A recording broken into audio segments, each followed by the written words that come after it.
ఆలస్యం చేయకుండా నేను ఇళయరాజా గారిని మాట్లాడవలసిందిగా కోరుకుంటున్నాము. మీ మాటలు వినడానికి మేము అందరం వెయిట్ చేస్తున్నాం సార్. మాట్లాడాలా? ఈ ఏజ్లో కూడా ఇలా చేస్తున్నారే, చేయకూడదే, ఇలా చేస్తున్నారే అంటున్నారు. ఈ ఏజ్లో చేయకూడదే, ఎలా చేస్తున్నారు అని అడిగితే పర్వాలేదు. చేస్తున్నారే, ఈ రోజులో కూడా చేస్తున్నారు అంటే చేయకూడదా? మా వాళ్ళే అప్పుడు వీడు వంశీ ఒక గ్రూప్ ఉంది, వీళ్ళందరూ నా కంపోజింగ్ రూమ్ ముందా ఒకే గలాట చేస్తూ ఉన్నారు. అది ఇక్కడ మాట్లాడడానికి నేను రాలా, మాట్లాడడానికి ఏమీ లేదు. నేను చేసిన పని ఈ పిక్చర్లో ఉంది. మీరు విన్నారు, వినకపోతున్నారు, వింటూ ఉంటారు, అది నమ్మకం ఉంది.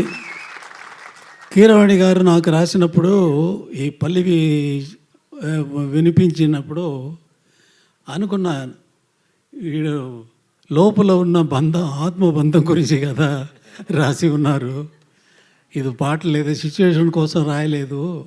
ఆయన ఆయన real feeling towards me is అంత అభిమానుడు.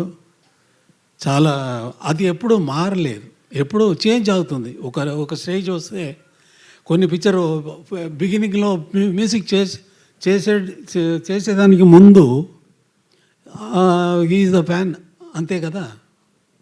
ఫ్యాన్గా ఉంది, తర్వాత పిక్చర్స్ వచ్చి పిక్చర్లో మ్యూజిక్ చేసి మ్యూజిక్ వల్ల పాపులర్ అయ్యి అయితే స్వభావం మారిపోతుంది.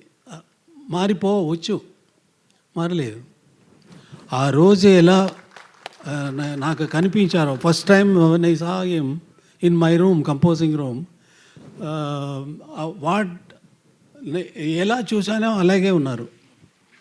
ఒళ్ళుగా అది పర్వాలేదు. మనసు కదా, మనసు వల్ల కదా మనం మనుషుడు అయ్యాము కదా. అలాగే ఉన్నారు, అలాగే ఉండాలి. దేవుడు ఈ పిక్చర్కి ఆశీస్సులు అందరికీ, దీంట్లో పనిచేసిన, ఈ పిక్చర్లో పనిచేసిన అందరికీ లాంగ్ లైఫ్, ఫేమ్ అని ఇవ్వాలని కోరుకున్నాను, అంతే. Thank you sir. సార్ ఒక్క ప్రశ్న సార్, అదేంటి అంటే మామూలుగా మాకు ఏ సందర్భంలో అయినా ఇళయరాజా గారి పాట పెట్టుకుంటే చాలా అద్భుతంగా అనిపిస్తూ ఉంటుంది. మనకి ఎలాగో Q&A సెషన్ ఉంది సార్ మీడియాతో. ఒక్క ప్రశ్న, Q&A ఉంది సార్, నాకు ఉంది. ఓకే, ఒక ప్రశ్న సార్. ఇళయరాజా గారు లాంటి సంగీత దర్శకుడు ఇచ్చిన పాటల్లో ఇళయరాజా గారికి నచ్చిన పాట ఏది? మీకు బాగా, ఇన్ని వేల పాటల్లో మీకు బాగా నచ్చిన పాట ఏది? ఫేవరెట్ సాంగ్ అంటాం కదా సార్, అలా ఒకటి రెండా? వేలు ఒకటనా రెండనా? నాకు ఇష్టమైన కాదు, నా వల్ల వచ్చింది కదా. నాకు ఎంత మ్యూజిక్ తెలుసు అనేది ముఖ్యం కాదు. మ్యూజిక్ నాన్న గురించి తెలిసిపోయింది కదా. ఎలా వస్తుందని నాకు తెలీదు, నిజంగా తెలీదు. తెలిస్తే ఆ సెకండే మ్యూజిక్ కంపోజ్ చేసేది ఆపేస్తాను.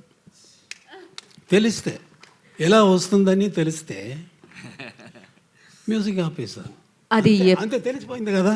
హాయిగా ఇంట్లో కూర్చొని నాకు మ్యూజిక్ తెలిసిపోయిందిరా అన్నాడు కదా. అలా లేదు, తెలీదు, ఎలా వస్తుందని తెలీదు సార్. అయితే ఈ విషయం మీకు ఎప్పటికీ తెలియకూడదు అనుకుంటున్నాను నేను, ఎందుకంటే మీరు ఎప్పుడు పాటలు ఇస్తూ ఉండాలి మాకు. దేవుడు నీ కోరుకో. Thank you. ఇందాకే అన్నారు స్వామి అని పిలుస్తాము అని చెప్పి, నిజంగానే ఆ స్వామి దర్శనం మాకు ఇన్నేళ్లకి వేదిక మీద లభించింది. Thank you so much.